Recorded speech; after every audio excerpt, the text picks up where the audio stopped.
কথাতে আছে না, মেয়ে মানুষের জীবন হলো কই মাছের মতন, অতি সহজে মরে না। তা আমরা হলাম তাই। যতই শরীর খারাপ হোক না কেন, একটু ওষুধ খাওয়ার পরে নিজেদের সংসারটাকে আবার ঠিকঠাকভাবে গুছিয়ে করার জন্য কিন্তু আমরা উঠে পড়ি।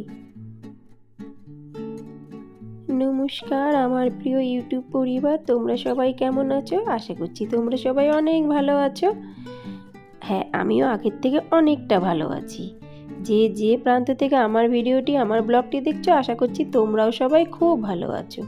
আমি সুপ্রিয়া, আমি তোমাদের সবাইকে আমন্ত্রণ জানাই নাসিকের ঘরকন্যার আরেকটি নতুন ব্লগে।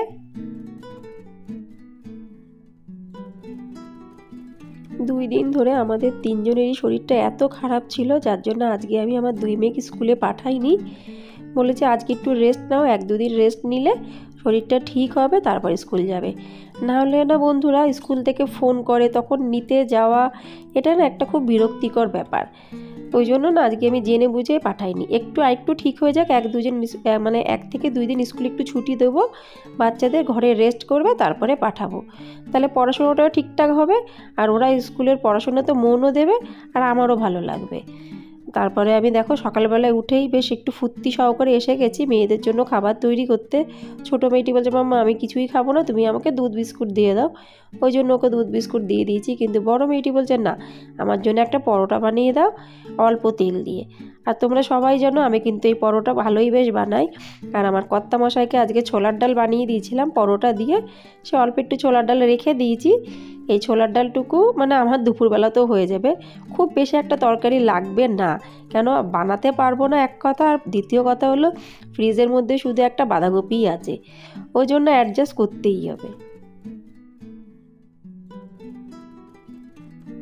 মেয়েদের দুজনকে আমি খেতে দিয়েছি। না আমি কিন্তু এখনও খাইনি, আমার মানে খিদেই পাইনি, আর আমার চা খেতেও জানি না কেন এখনও ইচ্ছা করছে না। আর এখন যেন কটা বাজে, এখন বাজে সকাল 9:30। তা যাই হোক, তারপরে আমি এসে গেছি সোফাটা পরিষ্কার করতে। কালকে তো ঘরের দিক কি নিজের দিকেই আমি দেখতে পারিনি, তার ঘরের দিকে, ওই জন্য ঘরটার অবস্থা কিন্তু আজকে খুবই খারাপ। কিন্তু আজকে আমি ঘরদোর সব যতটুকু পারবো পরিষ্কার করব, তা সোফাটা সবার আগে পরিষ্কার করে ফেললাম। তখনই ফোন আসলো আমার মার। আমার মা আমাকে জিজ্ঞাসা করছে কি করছিস তুই এখন? আমি বলছি মা আমি একটু রান্না করব। তাহলে কি রান্না করবো? আমি বললাম ছোলার ডাল আছে আর বাঁধাকপি একটা ফ্রিজে আছে, বাঁধাকপিটা রান্না করব। ওই মার সাথে একটু গল্প হলো, তারপরে আমি রীতিমতন চা নিয়ে আসলাম। মানে গল্প করতে করতে চার জলটা বসিয়ে দিয়েছিলাম, আমার গল্পও শেষ হয়ে গেছে, আমার চাটাও তৈরি হয়ে গেছে। এখন আমি ফটাফট একটু গরম চা খেয়ে নিই। আমি কেন প্রথমে বললাম যে মেয়েদের জীবন হলো কই মাছের প্রাণ? সত্যি গো বন্ধুরা, এটি একদম বাস্তব কথা। এই কথাটা না ছোটোবেলার থেকে আমার মা খুব বলে। কেন কি আমরা মেয়েরা যে কোনো পরিস্থিতিতে যে কোনো জায়গাতে কিন্তু আমরা অ্যাডজাস্ট করে নিই, সে যে করেই হোক। কেন কি ভগবান আমাদের এমনভাবেই তৈরি করার। এই দেখো, ওই আমার বান্ধবীর ঘরে আমার মেয়ে দুটোও চলে এসেছে, এখন 4 জন মিলে আমার বান্ধবীর ঘরে খাচ্ছে। না আমার রান্না না, আমার বান্ধবীর হাতের রান্না। কেন কি আমার বান্ধবীটি মারাঠি, আমার 2 মেয়ের কিন্তু এই মারাঠি রান্না খুবই ভালো লাগে। আমি বললাম ভালোই হয়েছে। তারপরে আমি এসে গেছি এখানে বাঁধাকপি কাটতে, কারণ এই একটাই মাত্র সবজি আছে, কি আর করব বলো, এটাকে করে রাখবো, আমার একেবারে রাতের হয়ে যাবে, কোনো অসুবিধা নেই, কোনো চিন্তা নেই। তারপরে যা করার আমি কালকে করব ভালোভাবে। কিন্তু আর একটা কথাও সত্যি, আমি যেদিনকে ডাক্তার দেখাতে গেছিলাম আমার বড় মেয়েটিকে নিয়ে, ছোট মেয়েটিকে নিয়ে যাইনি, ওর স্কুলে প্রজেক্টের একটা পরীক্ষা ছিল। তা সেইখানে আমি যে বান্ধবীর ঘরে গেছিলাম, সে শুধু বান্ধবী না, মানে আমার নিজের কেউ না, কিন্তু আমার নিজের থেকেও অনেক বড়। ওই জন্য না ওর কথা আমি খুব কমই মানে ফেলি। ও এক ঝলক বললো সুপ্রিয়া তুই এখন থেকে যা, পরে যাস। আমার কিন্তু থাকার ইচ্ছা ছিল না, তবুও কি জানি একদম নিজের মতন করে এমনভাবে ও বলে, আমি ওর কথা ফেলতেই পারলাম না। বললাম ঠিক আছে দি, আমি পরে যাচ্ছি, তাহলে কিন্তু আমি চলেই আসতাম। সে যাই হোক, বলে না মানুষের ভালোবাসার পরে মানুষের সব কিছু এরকম নিজের মতন করে বলে বলেই কিন্তু আমি মাঝে মাঝেই ওর কাছে চলে যাই।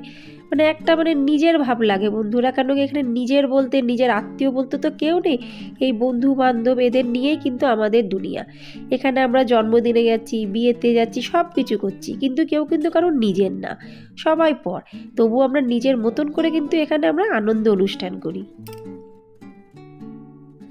আজকে শরীরটা তো খুব একটা ভালো না, অল্প একটু ভালো, ওই জন্য কিন্তু আজকে বেশি কাজ আমি করতে পারছি না। আমাকে দেখেও তোমরা অবশ্য বুঝতে পারছো। আর না কোনো কিছু মানে খাওয়ার অতটা ইচ্ছা হচ্ছে না, মুখটা যেন কেমন তিতো তিতো লাগছে। ওই জ্বর আছে তো ওই জন্য মনে হয়, আর নাকটাও বন্ধ। আমি ভিডিও এডিট করছি, আমার আওয়াজ শুনেও তোমরা মনে হয় বুঝতে পারছো। কিন্তু দেখো আমি কিন্তু বাঁধাকপি বসিয়ে দিয়েছি অলরেডি, তার মধ্যে এই যে দুটো আলু নিয়েছি বড় বড়, সেগুলো দিয়ে দিলাম নুন হলুদ দিয়ে ভাজার পরে। আর 4-5টা ছোটো ছোটো টমেটো নিয়ে সেই টমেটোগুলো আমি অ্যাড করে দিলাম। এবার খেলে আমার আসে গেল আমার ছোট মেয়েটি, ওই যে সামনের ঘরে খেলা করছিল। বলছে মামা অনেক বেলা হয়ে গেছে, একটু তেল টেল মাখিয়ে দাও, চান করে নেব। এবং এত আলসি আমার দুই মেয়ে, কি আর বলবো। যদি আমি তেল না মাখিয়ে দিই ওরা জীবনেও কিন্তু মাথায় তেল দেবে না, ফ্যাশন করবে। বলছি এখন ফ্যাশন করো, পরে কিন্তু টাকলা হয়ে যাবা। যেই এই কথাটা বলি তখন ওরা অটোমেটিক তেল মাখার জন্য কিন্তু চলে আসে। আমার মেয়ে দুটি চলে গেছে স্নান করতে। এদিকে বাঁধাকপিও কিন্তু একটু পরে হয়ে যাবে, শুধু একটু মশলা অ্যাড করবো, হতে আর বেশি টাইম লাগবে না। তো আশা রাখছি বন্ধুরা আজকের ব্লগটি অবশ্যই তোমাদের ভালো লাগবে। ভালো লাগলে লাইক, সাবস্ক্রাইব, শেয়ার, কমেন্টস করতে কিন্তু একদমই ভুলো না। কেন কি তোমাদের বারবার বলি বন্ধুরা, আমার এই চ্যানেলটি কিন্তু একদম নতুন। তোমাদের সহযোগিতা, আশীর্বাদ, তোমাদের ভালোবাসা সব কিছু কিন্তু আমার প্রয়োজন। আর এই দেখো বাঁধাকপি একটু পরে একদম পুরো রেডি হয়ে যাবে। আর আজকের থালিতে কি কি আছে, বাঁধাকপি আছে, রুটি আছে, সকালে ডাল বানিয়েছি সেটা আছে, আর গরম গরম ভাত আছে। তো আজকে এই পর্যন্তই, আবার দেখা হবে তোমাদের সাথে পরবর্তী ব্লগে। দেখতে পাচ্ছ থালাটা কি সুন্দর লাগছে, একদম পুরো মারাঠি স্টাইলে। এখানে কিন্তু মহারাষ্ট্রের কিন্তু ভাত রুটি দুটোই চলে। আবার দেখা হবে পরবর্তী ব্লগে। নমস্কার বন্ধুরা, নমস্কার।